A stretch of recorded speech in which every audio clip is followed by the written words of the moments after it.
Assalamualaikum warahmatullahi wabarakatuh. Hai guys, perkenalkan nama saya Fadila Dismauliana dari Prodi Aquacultur Fakultas Pertanian Universitas Tidar.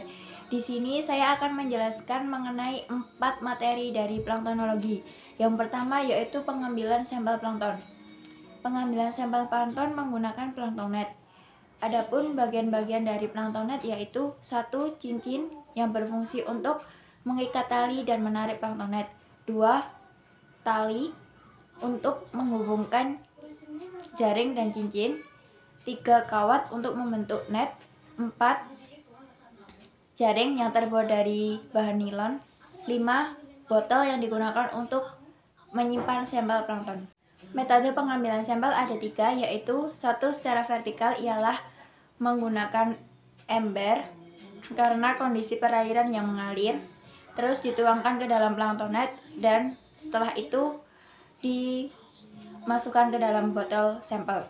Kedua, secara horizontal itu langsung menggunakan planktonet, tetapi arah planktonet berlawanan arus dengan arus sungai.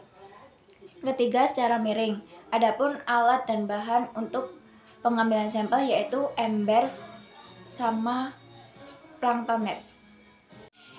Adapun materi kedua dari planktonologi yaitu pengawetan sampel plankton. Adapun alat dan bahan yang digunakan dalam pengawetan sampel plankton yaitu 1.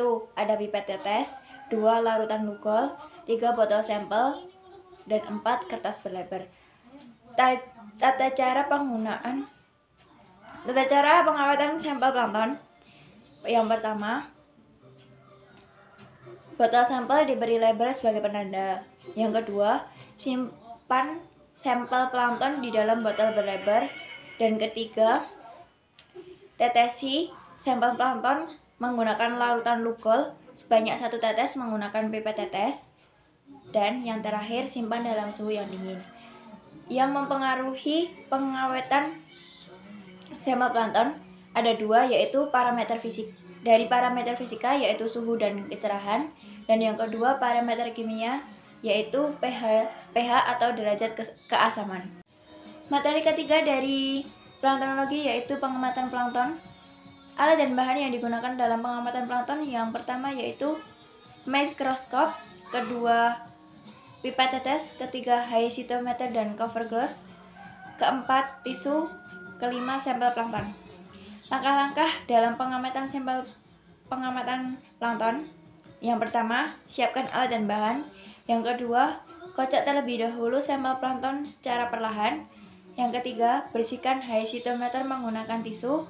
Yang keempat, pasang cover glass di bidang pandang. Yang kelima, teteskan sampel di sekat kecil di bidang pandang. Keenam, letakkan di mikroskop. Ketujuh, atur lensa mikroskop. 8. Atur pembesaran dan fokus lensa. 9. Amati plankton. 10. Foto plankton menggunakan kamera. Materi keempat dari planktonologi yaitu identifikasi plankton.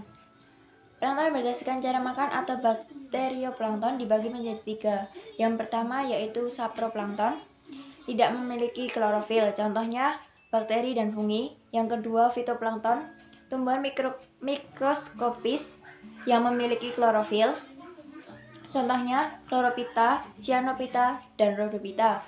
Yang ketiga ada zooplankton, yaitu yang dengan cara makan holozoik, yaitu sifat makhluk hidup yang mencari makan di sekitar mereka yang memiliki bentuk padat.